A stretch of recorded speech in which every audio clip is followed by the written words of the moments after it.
Russia এবং Ukraine উভয়ই শান্তি আলোচনা করতে চায় বলে জানিয়েছে। কিন্তু সম্ভাব্য কোনো শান্তি চুক্তির রূপরেখা কি হতে পারে, আর সেই চুক্তিগুলো ঝুঁকি বা কি রয়েছে, নিরাপত্তা গ্যারান্টি নিয়েও জটিলতা। 2022 সালেও রাশিয়া পূর্ণমাত্রায় আগ্রাসন শিকার ইউক্রেন বলছে তারা অবশ্যই শক্তিশালী আন্তর্জাতিক নিরাপত্তা গ্যারান্টি প্রয়োজন, বিশেষ করে আমেরিকার কাছে। 1994 সালে বুদাপেস্ট স্মারক অনুযায়ী রাশিয়া এবং আমেরিকা ও ব্রিটেন ইউক্রেনের সার্বভৌমত্বের প্রতি শ্রদ্ধা জানাতে এবং বল প্রয়োগ থেকে বিরত থাকতে সম্মত হয়েছিল। তবে ইউক্রেন আক্রান্ত হলে এই পক্ষগুলো জাতিসংঘের নিরাপত্তা পরিষদের শরণাপন্ন হবে। চুক্তিটি শুধু এমনই প্রতিশ্রুতি দিয়েছিল, এতে প্রতিরক্ষার কোনো কার্যকর ব্যবস্থা ছিল না। আলোচনায় সম্পৃক্ত সূত্রগুলো বলছে কার্যকর নিরাপত্তা গ্যারান্টি দেওয়া হলে তা পশ্চিমা দেশগুলোকে ভবিষ্যতে রাশিয়ার সঙ্গে সরাসরি যুদ্ধে জড়ানোর ঝুঁকিতে ফেলবে, আর দুর্বল নিরাপত্তা গ্যারান্টি হলে ইউক্রেন থাকবে উন্মুক্ত ঝুঁকিতে। রয়টার্সের হাতে আসা একটি খসড়া চুক্তিতে শক্তিশালী নিরাপত্তা গ্যারান্টির কথা বলা হয়েছে, যা ন্যাটোর অনুচ্ছেদ 5-এর মতো হতে হবে। উল্লেখ্য, ন্যাটোর ওই অনুচ্ছেদ অনুযায়ী কোনো সদস্য রাষ্ট্র আক্রান্ত হলে বাকি সদস্যদের তা প্রতিরোধে এগিয়ে আসা বাধ্যবাধকতা থাকে, যদিও ইউক্রেন ন্যাটোর সদস্য নয়।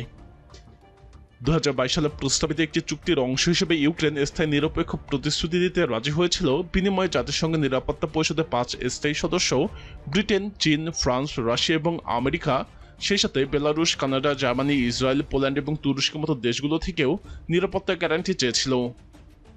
তবে ইউক্রেনের কর্মকর্তারা বলছেন ইউক্রেনের নিরপেক্ষতা প্রশ্নে তারা কোনো আপোষ করবে না, এটা তাদের জন্য রেড লাইন।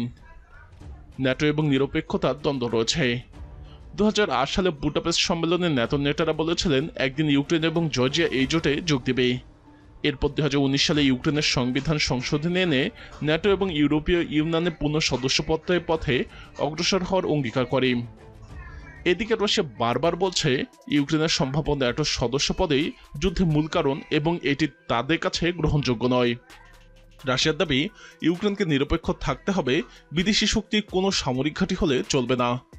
কিন্তু প্রেসিডেন্ট ভলোদিমির জেলেনস্কি স্পষ্ট জানিয়েছেন ইউক্রেন কার সঙ্গে জোট করবে তা মস্কো ঠিক করবে না। আমেরিকার প্রাক্তন জাতীয় নিরাপত্তা উপদেষ্টা জেনারেল কিথ কেলেক বলেছেন ইউক্রেনের ন্যাটো সদস্যপদ এখন অর্জনাতীত। দেশটির প্রেসিডেন্ট ডোনাল্ড ট্রাম্প আরও এক ধাপ এগিয়ে বলেন অতীতে আমেরিকা ইউক্রেনের ন্যাটোর সদস্যপদকে সমর্থন দিয়েছিল, সেটাই এই যুদ্ধের কারণ। 2022 সালে ইউক্রেন এবং রাশিয়া স্থায়ী নিরপেক্ষতা নিয়ে আলোচনা করেছিল। সেই আলোচনায় রাশিয়া ইউক্রেনের সেনাবাহিনীর আকার এবং সক্ষমতা সীমিত করার দাবি তোলে, কিন্তু ইউক্রেন এ ধরনের সীমাবদ্ধতার ঘোরতর বিরোধিতা করে। রাশিয়া বলছে ইউক্রেন ইউরোপীয় ইউনিয়নের সদস্যপদ চাইলে তাদের আপত্তি নেই, যদিও ইউরোপীয় ইউনিয়নের কিছু সদস্য রাষ্ট্র এর বিরোধিতা করতে পারে। ভূখণ্ডগত প্রশ্নেও অচল অবস্থা রয়েছে। রাশিয়া বর্তমানে ইউক্রেনের প্রায় 1/5 ভূখণ্ড নিয়ন্ত্রণ করছে এবং বলছে ওই অঞ্চলগুলো এখন আনুষ্ঠানিকভাবে রাশিয়ার অংশ। তবে বিশ্বের অধিকাংশ দেশেই তা মানে না। 2014 সালে রাশিয়া ক্রিমিয়া দখল করে। রাশিয়া বাহিনী বর্তমানে লুহান্সকে প্রায় পুরোটা এবং ডোনেটস্ক, জাপোরিজিয়া ও খেরসনের 70% বেশি অঞ্চল নিয়ন্ত্রণ করে। রাশিয়া বাহিনী কার্গিভ অঞ্চলের একটি অংশ নিয়ন্ত্রণ করে। 2024 সালের জন্য প্রেসিডেন্ট ভ্লাদিমির পুতিন তার সবচেয়ে বিস্তারিত শান্তি প্রস্তাবে বলেন ইউক্রেনকে এসব অঞ্চলে পুরোটা থেকে সরে যেতে হবে। যেসব এলাকা এখনও রাশিয়ার নিয়ন্ত্রণে নেই সেগুলো থেকেও। ট্রাম্প প্রশাসনের প্রণীত একটি খসড়া শান্তি পরিকল্পনায় বলা হয়েছে আমেরিকা আইনগতভাবে রাশিয়ার ক্রিমিয়া দখলকে স্বীকৃতি দেবে এবং বাস্তবিকভাবে লুহান্স্ক, জাপোরিজিয়া, ডোনেটস্ক এবং খেরসনের অংশবিশেষ রাশিয়ার নিয়ন্ত্রণ মেনে নেবে। তাই সম্ভাব্য ইউক্রেন যুদ্ধ অবসানে সম্ভাব্য শান্তি চুক্তির রূপরেখা যতটাই জটিল ততটাই অনিশ্চিতের পরিণতি। ইউক্রেনের নিরাপত্তা এবং সার্বভৌমত্বের প্রশ্ন যেমন আপোষহীন, তেমনি রাশিয়াও তার দখলকৃত অঞ্চল ছাড়তে নারাজ। ফলে ভবিষ্যতে শান্তি আলোচনার সাফল্য নির্ভর করছে দুই দেশের কূটনৈতিক নমনীয়তা এবং আন্তর্জাতিক শক্তিগুলোর রাজনৈতিক সদিচ্ছার উপর। 3 বছর ধরে চলা রাশিয়া ইউক্রেন যুদ্ধবন্ধে রাশিয়া, ইউক্রেন, আমেরিকা এবং সৌদি আরবের পাশাপাশি ইউরোপের বিভিন্ন দেশ বহুবার আলোচনা করেছে। তবে কোনো আলোচনার মধ্যে চূড়ান্ত লক্ষ্যে পৌঁছানো যায়নি।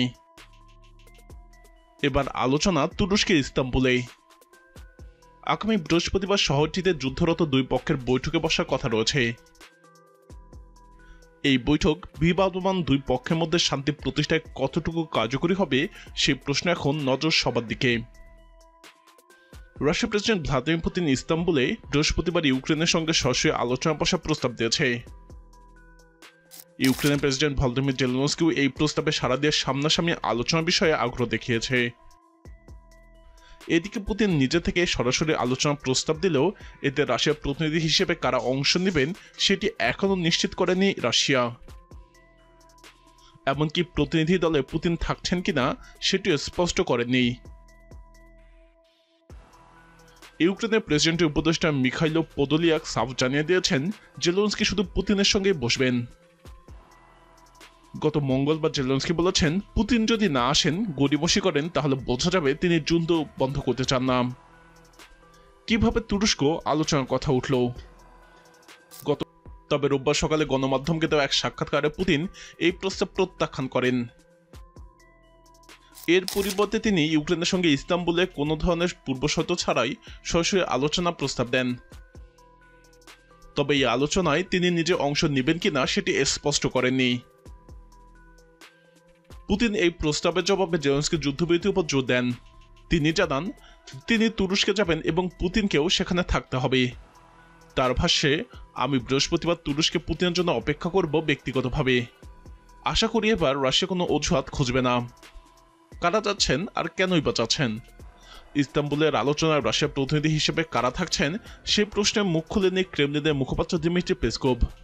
তিনি শুধু বলেছেন, পুতিন রাশিয়ায় অবস্থান যথেষ্ট পরিষ্কার করেছে।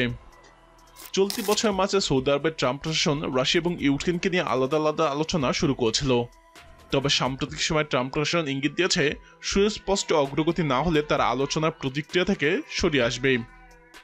এই বৈঠকের বিষয়ে আশাবাদী ট্রাম্প। গত সোমবার ওয়াশিংটনে তিনি বলেন, পুতিন এবং জেলেনস্কির মধ্যে ভালো বৈঠকের সম্ভাবনা আছে। প্রথমে তিনি জানিয়েছিলেন, কাতার এবং সংযুক্ত আরব আমিরাত সফরের পর তিনি নিজেও ইস্তাম্বুলে যাওয়ার কথা ভাবছেন। পরে অবশ্য তিনি বলেন, আমেরিকার পররাষ্ট্রমন্ত্রী মার্কো রুবিও এবং অন্যান্য প্রতিনিধি দল তুরস্কে যাবেন।